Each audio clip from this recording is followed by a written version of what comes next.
Indonesia dinilai bisa lebih berperan stop konflik Palestina-Israel.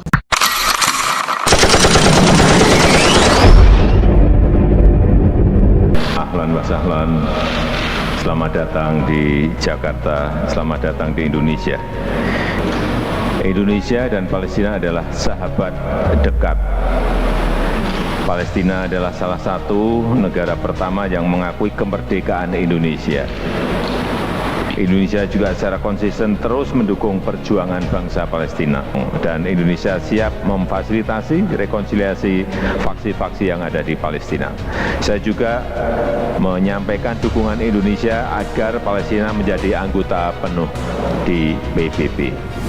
Saya kira kehadiran Perdana Menteri Palestina hari ini itu satu momentum ya buat kita di sini, bahwa perjuangan untuk mendukung kemerdekaan Palestina itu bukan basa-basi, tetapi ini sesuatu yang menjadi tekad dan sekaligus komitmen.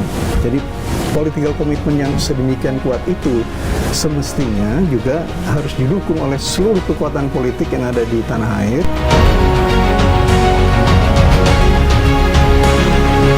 Intelektual Muslim yang juga pemerhati sejarah Al-Zumardi Azra menilai perlakuan Israel terhadap Palestina mengulangi yang dirasakan saat Perang Dunia II dan sebelumnya. Saat itu 11 juta orang meninggal, 6 juta diantaranya Yahudi yang mereka sebut dengan pogrom. Sekarang, sambung dia, Palestina merasakan hal sama sebab Israel juga menghancurkan berbagai fasilitas publik, termasuk rumah ibadah dan sarana kesehatan. Apa yang terjadi hari ini di Gaza adalah pogrom yang dilakukan orang yang awalnya jadi korban pogrom.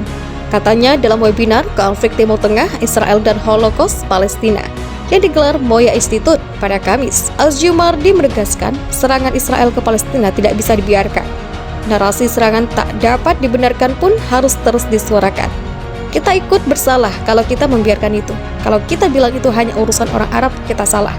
Serangan belum berhenti meski Presiden Amerika Serikat Joe Biden sudah berkomunikasi dengan Perdana Menteri Israel Benjamin Netanyahu.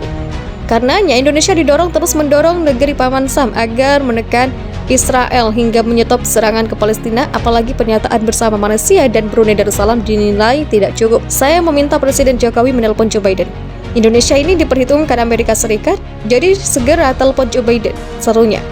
Langkah lainnya mengancam membekukan hubungan diplomatik dengan Israel serta mendorong rekonsiliasi Fatah Hamas, perang saudara di Palestina yang berlangsung sejak 2006. Selama Fatah dan Hamas berkelahi, selama itu Israel melakukan pogrom, kata Al-Zumardi. Pada kesempatan sama, Wakil Rektor IAIN Salatiga Sidkon Mesor sempat berbincang dengan juru runding Israel. Perdamaian Arab dan Israel selalu menemui jalan buntu lantaran masing-masing menuntut keadilan dan haknya dengan dalih terzalimi. Israel dan Arab saling punya syarat yang sulit diterima. Israel mengatakan kalau mau berdiri negara Palestina monggo, tapi jangan ada tentara karena mereka khawatir. Melihat kenyataan ini, konflik Arab-Israel tidak akan selesai. Israel tidak akan mengalah, paparnya. Seperti Al-Zumardi, Sidkon juga berharap Indonesia berperan maksimal dalam menyelesaikan konflik di Timur Tengah. Dia berpandangan konflik tersebut tak akan bisa diselesaikan orang Arab. Insya Allah diselesaikan orang Indonesia yang mayoritas Muslim. Kalau mau menyelesaikan, kita harus berdiri di tengah, jelasnya. Sementara itu, Rektor UIN Syarif Hidayatullah Amani Lubis menyatakan dunia internasional perlu terus mendorong Fatah dan Hamas agar bersatu. Pangkalnya, konflik faksi-faksi di Palestina menjadi masalah tersendiri dalam melawan Israel. Dirinya berkeyakinan konflik di Timur Tengah bisa selesai dengan diplomasi yang kuat, meski tidak tahu kapan.